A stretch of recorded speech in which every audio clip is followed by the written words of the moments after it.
Friends, आज हम पढ़ने जा रहे हैं रॉबर्ट फ्रॉस्ट की एक और पोएम जिसका टाइटल है फायर एंड आइस।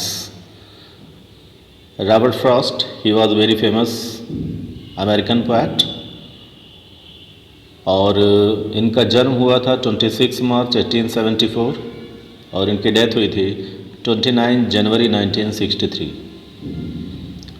हाँ, जहाँ तक रॉबर्ट फ्रॉस्ट की बात है तो इनको इनकी रूरल डिपिक्शन के लिए जाना जाता है। इन्हें कहा जाता है the poet of rural life. ये 20th सेंचुरी के पोएट थे और ये पोएम भी जैसी बाकी और पोएम आपने पढ़ी होगी रॉबर्ट फ्रॉस्ट की, उसी तरह ये भी एक फ़िलोसॉफिकल थीम रखती है, यानी इसमें भी बहुत डीप फिलॉसफी है। यहाँ पोएट बताता है कि बहुत से विद्वानों ने ये भविष्यवाणी की है कि ये संसार अगर नष्ट हुआ तो इस संसार के नष्ट होने का कारण दो ही चीज़ें होंगी, या तो फायर होगा या आइस होगा। तो here the poet refers to to predictions of how the world will end and some of them say that it will end in fire whereas others say it will end in ice. But according to the poet, fire stands for desire, greed, and lust, and this is the strongest reason. This is the strongest reason to destroy the world. कवि ये मानता है कि fire जो है, fire इच्छाओं का प्रतीक है, लालच का प्रतीक है, हमारी लस्ट का प्रतीक है और ये एक बहुत बड़ी वजह हो सकती है। ये एक सबसे बड़ा कारण हो सकता है इस संसार को नष्ट करने का। इसकी वजह से संसार वास्तव में नष्ट हो सकता है। अब आइए ज़रा देखते हैं इस पोएम को। सम से कवि कहता है, मैंने सुना है कुछ लोगों को कहते हुए the world will end in fire, कि ये संसार अगर नष्ट होगा तो आग से नष्ट होगा, यानी इसे अग्नि नष्ट करेगी। सम से इन आइस, वहीं कुछ लोगों का मानना है कि नहीं, इसे बर्फ़ नष्ट करेगी। अगर इसके नष्ट होने की कभी कोई चीज़ वजह बनी, कारण बनी, तो वो बर्फ़ होगी।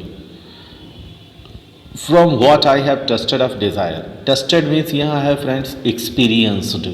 कवि कहता है हाँ, so far as my experience is concern, जहाँ तक मेरे अनुभव की बात है तो मैं ये मानता हूँ कि fire which is the symbol of desire, which stands for desire, यानी आग जो इच्छा का प्रतीक है, वो मुझे ज़्यादा मुख्य वजह लगती है। आई होल्ड विद दोज, यहाँ कवि कहता है देखिए, आई होल्ड विद दोज, मैं उन लोगों के साथ हूँ, मैं उन लोगों के मत से पूरी तरह सहमत हूँ, हु फेवर फायर, जो आग के पक्ष में है, यानी जिनका ये मानना है कि संसार के नष्ट होने का कारण अग्नि बनेगी। मैं उन लोगों के साथ हूँ क्योंकि मुझे ऐसा लगता है कि आग पर्याप्त है इस संसार को नष्ट करने के लिए और निश्चित रूप से यही एक मुख्य कारण होगा। क्योंकि ये मानते हैं, मैंने आपको पहले ही बताया कि फायर स्टैंड्स फॉर डिज़ायर, तो हमारी इच्छाएं क्या हैं? इच्छाएं तो अनंत हैं, इच्छाएं कभी ख़त्म नहीं होती। एक इच्छा पूरी होती है तो दूसरी सामने आ जाती है। ग्रीड, लालच क्या है? लालच की तो कोई सीमा ही नहीं होती, कोई दायरा ही नहीं होता, एक पूरी होती है दूसरी ही आ जाती है। ऐसे लस्ट। तो कवि ये मानता है कि मैं बिल्कुल इस बात से सहमत हूँ और मैंने खुद भी ये महसूस किया है कि फायर एक वजह हो सकती है, यानी हमारी इच्छाएं, हमारा लालच, हमारा लस्ट, ये एक वजह हो सकता है संसार के नष्ट होने का। बट आगे की लाइन में ये देखते हैं सेकंड स्टैंजा में, but if it had to perish twice, यहाँ फ्रेंड्स ध्यान रखिएगा, पेरिस का मतलब होता है डाई, यानी नष्ट होना। अगर इस संसार को दो बार नष्ट होना पड़ा, यानी अगर किसी वजह से इस संसार को दो बार नष्ट होने की ज़रूरत पड़ी या दो बार नष्ट हुआ, I think I know enough of hate, तो जहाँ तक मुझे लगता है एक वजह और भी हो सकती है, I know enough of hate. मैं काफ़ी हद तक इस बात से भी सहमत हूँ कि हमारी घृणा, हमारा नफ़रत, ये भी संसार के नष्ट होने का कारण बन सकता है। अब यहाँ हेट क्या है? Hate is the symbol of ice, hate signifies ice, यानी बर्फ। तो ये कहता है हमारे मन में कम घृणा नहीं है, हम लोग एक दूसरे से कम घृणा नफरत नहीं करते हैं, बहुत करते हैं। और हमारी घृणा, हमारा नफरत, ये भी संसार के नष्ट होने की एक बहुत बड़ी वजह बन सकती है। इससे भी संसार नष्ट हो सकता है। To know that for destruction ice is also great. और कहता है कवि कि मैं ये मानता हूँ और मैं ये जानता भी हूँ, दैट फॉर द डिस्ट्रक्शन, कि इस संसार के विनाश के लिए, इस संसार के समूल नाश के लिए, आइस इज आल्सो ग्रेट, बर्फ़ भी पर्याप्त है, बर्फ़ भी काफ़ी है।